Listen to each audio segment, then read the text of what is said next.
Well, absolutely. I'm so glad each and everyone could be here today, and I'm in no rush. We're going to stay here both for presentation as well as question and answer. This is a very historic moment in which we live.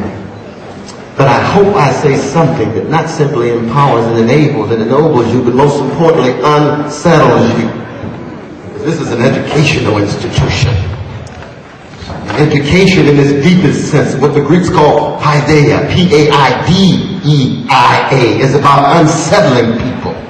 It's about unnerving people and unhousing people so that you muster the courage to learn how to think for yourself, to think critically, cut against the grain, engage in that formation of attention so you can move from the superficial to the substantial. You move from the frivolous to the serious. You move from the bling bling to the quest for wisdom and justice and truth, which means you have to engage in a turning of the soul.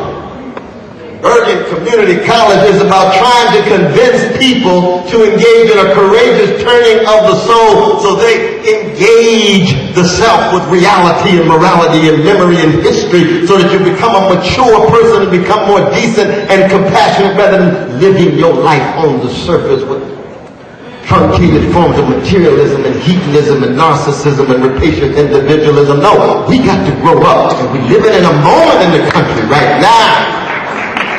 It's clear that America has grown rich. Some folk have grown very rich. America's growing old. But the question is whether America has what it takes to grow up. And I'm not just talking about an election. I'm talking about what it means to really engage deep issues. The social misery out there, the dilapidated housing, the disgraceful school systems, especially in chocolate cities, not enough jobs with a living wage, unavailable health care, unavailable child care, bonds that hold people together, transforming hoods into neighborhoods. I grew up in the neighborhood. Too many folk grow up in hoods. Neighborhood has ties of sympathy and bonds of empathy. Hoods are survival of the slickest. Bullets flowing, tied to the prison industrial complex, been expanding exponentially. Paideia, education in its deepest sense, is how do we become awake? How do we become hypersensitive to the pain of others? And most importantly, in a democratic project, how do we have a substantial conception of the public good and recognize we either hang together or we hang separately? That's the challenge in which we find ourselves. So I want to begin on a Socratic note, especially for the young brothers and sisters of all colors. A Socratic note. Line 38a of Plato's Apology. The unexamined life is not worth living. Every student, not just here at Bergen Community College, not just at Princeton, every student who's wrestling with the move from womb to tomb has to wrestle with the question of examining their selves. The Greek actually says that the unexamined life is not a life for the human, And we're at a moment now, if we don't come to terms with the meaning of being human, that's a tough question.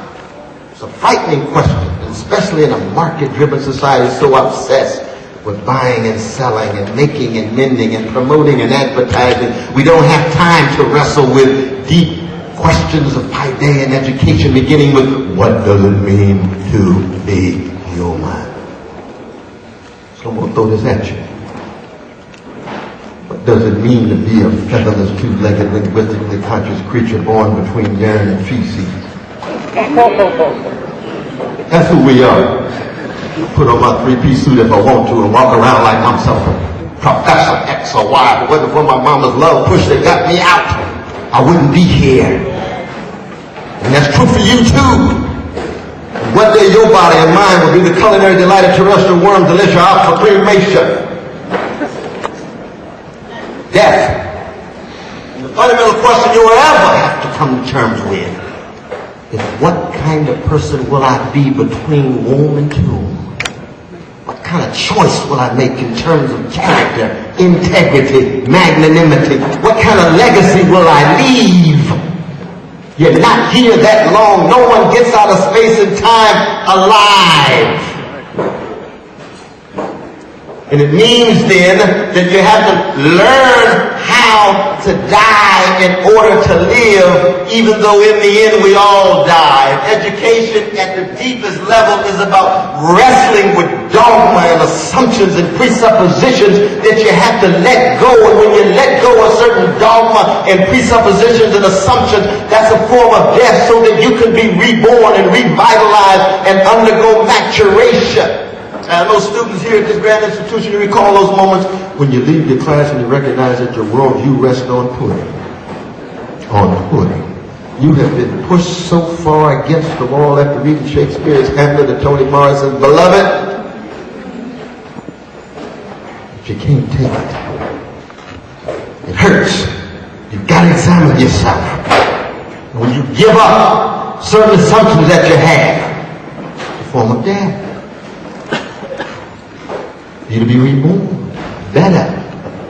You know, Montaigne, the great French philosopher, used to say, to philosophize, to fall in love with wisdom, is to learn how to die in order to live more critically, more decently. He or she who learns how to die unlearns slavery. And one of the challenges, especially for young people, that there's a sense in which we don't want to muster the courage to think critically, to examine our assumptions and presuppositions. Look at the dogma right now of free market fundamentalism that has been reigning for the last 35 years during the age of Reagan, during the age of conservative rule, during the age of right-wing hegemony. Ascribing magical powers to the markets, have a problem, marketize, privatize, deregulate the market, allow it to be unregulated because it regulates itself. Lo and behold, it can take care of the major social problems. And where have we found ourselves in the last month? In catastrophic circumstances. Even our dear fellow citizen Alan Greenspan, who was the avatar and exemplar of the dogma of free market, acknowledges, well, now it doesn't have a flaw. Oh, you don't say. You don't say, huh? And all of that wealth that's been generated in the 1% at the top with billions and billions of dollars, and yet 21% of our precious children of all colors living in poverty in the richest nation in the history of the world. That's a moral disgrace. It's a moral abomination. You can break that down. 38% of brown precious children living in poverty. 39% of black precious children, and let us never forget our red brothers and sisters, indigenous people, 42% of their children living in poverty in the richest nation in the history of the world. Where's the market? Look at the health care problem. 46 million fellow citizens, no access whatsoever. 50% of all the bankruptcies have to do with medical costs escalating. Markets can get sick, you know. Dogma, blinding, willful blindness, deliberate ignorance of not allowing persons to keep track of something called public good and common interest, the things that hold us together. And of course, we won't even talk about Katrina. I looked at that Superdome, I could just see the backdrop of the history of slave ships and black bodies hanging from trees. Black life, so little value. We're not talking just about incompetence. We're also talking about indifference. In the age of Ronald Reagan, that began in 1980 when Ronald Reagan went to Mississippi and declared himself running for president and said, in the name of states' rights, and states' rights has always been a cold word for keeping track of Negroes. Ku Klux Klan endorsed him the next day. He said, I'm not crazy about it, but you've got to do that fine.